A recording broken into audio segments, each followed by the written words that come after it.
आपने तासुर की बात की कि आपकी पार्टी के बारे में तासुर है कि किसी जमात के साथ इत्तेहाद करेगी, तो मैम आपकी जमात के हवाले से एक तासुर ये भी है कि ये एस्टैब्लिशमेंट की जानिब से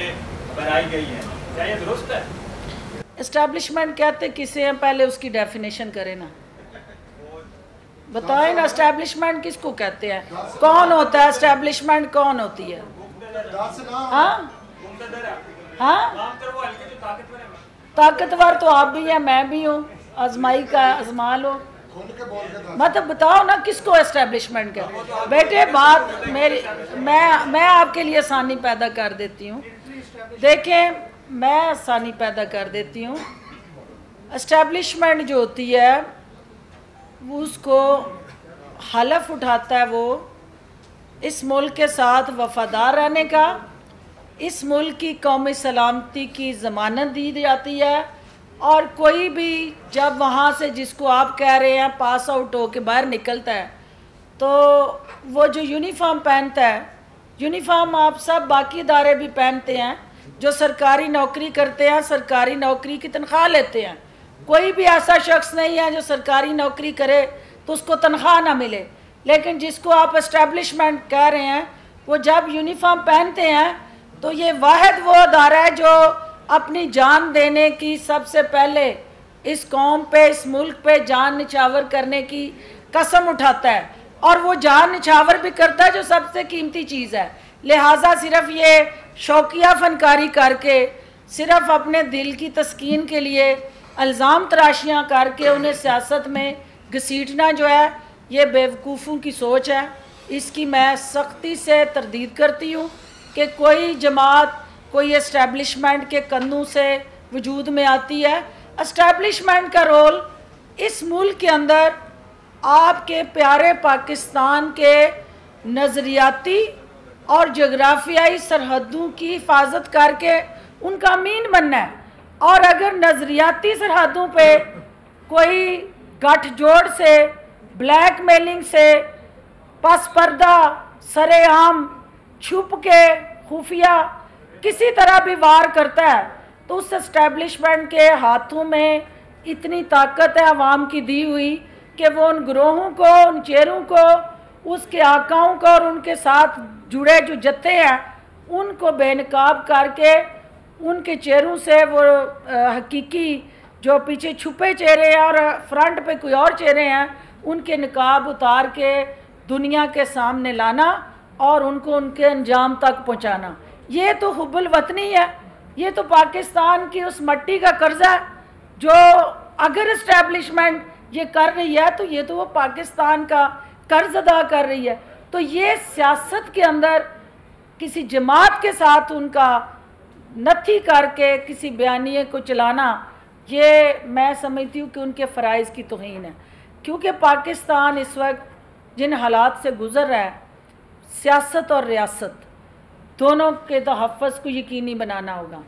रियासत के तहफ़्फ़ुज़ को एस्टैब्लिशमेंट यकीनी बनाए, और जो सियासत का तहफ़्फ़ुज़ है वो सियासतदान और हम सियासी लोग जो है मिल के उसके तहफ़्फ़ुज़ को हर हाल में मुक़द्दम बनाएं। अगर हम खुद जो है वो अपनी कमज़ोरियाँ, हमारी गलतकारियाँ, स्याहकारियाँ, हमारे वो तमाम जो स्याह अमल हैं उसके हाथों अगर हम ब्लैकमेल होते हैं तो ये उसका मतलब ये नहीं है कि एस्टैब्लिशमेंट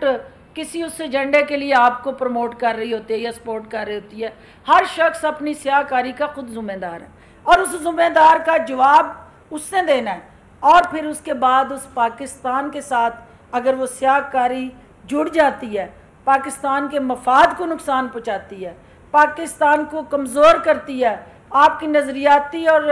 आपकी जो सरहदी टीम है उसके अंदर गैप क्रिएट करती है, तो फिर इन शरपसंदों का इलाज करना उनके आइनी ज़िम्मेदारियों में शामिल है। और आप आज के बाद ये भूल जाएं कि एस्टैब्लिशमेंट का कोई सियासी रोल है, वो कौमी रोल है, कौमी अदारा है, कौमी रोल है, और कौमी रोल के अंदर सियासत की नफ़ी नहीं हो सकती। सियासत उस कौमी रोल का एक स्ट्रक्चर है। जिसने नेशनल सिक्योरिटी स्ट्रेटजी पढ़ी है, मैं चाहूँगी,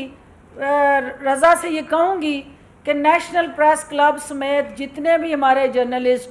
जहाँ जहाँ मेरी आवाज़ सुन रहे हैं, उन्हें नेशनल डिफेंस यूनिवर्सिटी के अंदर नेशनल सिक्योरिटी वर्कशॉप का हिस्सा बनाया जाए, ताकि उनको ये बताया जाए कि जब नेशनल सिक्योरिटी स्ट्रेटजी बनती है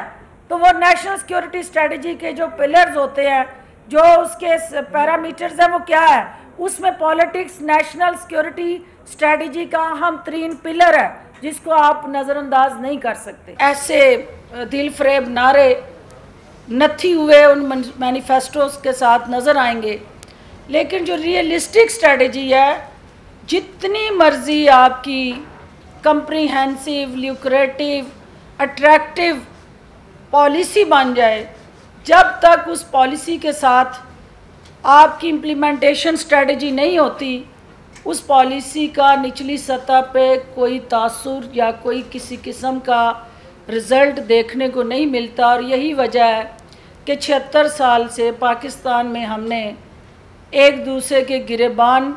पकड़ने की सियासत की, हमने टकराव और तसादम की सियासत की। IPP ये चाहती है, इस्तेकाम पाकिस्तान पार्टी, कि हम मुत्तहिदा पाकिस्तान को आगे लेके चलें, और वो मुत्तहिदा पाकिस्तान जो हमारे नौजवान हैं उनको आपने टारगेट देना है, और वो बारूद से भरे हमारे मिज़ाइल जो हैं, कोई उसमें स्किड मिज़ाइल है, कोई हमारा गौरी मिज़ाइल है, कोई हमारा, वो किस तरह से अपने टारगेट पे चलेंगे। वो 3 पैरामीटर्स जो सबसे इम्पॉर्टेंट है हमारे, वो उन नौजवानों के लिए क्वालिटी एजुकेशन की बात तो हम करते हैं, लेकिन क्वालिटी एजुकेशन जो दौरे हाज़र के जदीद तकाज़ों के मुताबिक हो, और जो डिजिटल पाकिस्तान, इस वक्त दुनिया जो है वो डिजिटल मार्केट का रूप धार चुकी है, तो डिजिटल पाकिस्तान के साथ जुड़ा जो उस नौजवान का IT से रिलेटेड ओरिएंटेशन है, कैपेसिटी बिल्डिंग है, उसको वो तमाम एक्सपोजर देना। और अपने हमसाया ममालिक के साथ जब हम कंपेयर करते हैं और उनकी एक्सपोर्ट्स को देखते हैं, तो उसमें IT जो है वो टॉप पे हमें नज़र आती है कि इंटरनेशनली उनकी जो ह्यूमन रिसोर्स इन्वेस्टमेंट है, हम देखिए इन्वेस्टमेंट करते हैं पुलों पे, अपनी सड़कों पे, अपने नालों पे, अपनी बड़ी बड़ी हाउसिंग सोसाइटीज़ पे, बड़े बड़े कंक्रीट स्ट्रक्चर पे। IPP ये चाहती है कि हमारा मुस्तकबिल जो है वो हमारा वो नौजवान है, और उस ह्यूमन रिसोर्स पे हम इन्वेस्टमेंट करेंगे, और हमारी वो ह्यूमन रिसोर्स डेवलपमेंट जो है वो क्वालिटी एजुकेशन के ज़रिए दुनिया में अपने आप को एम्पावर करेगी।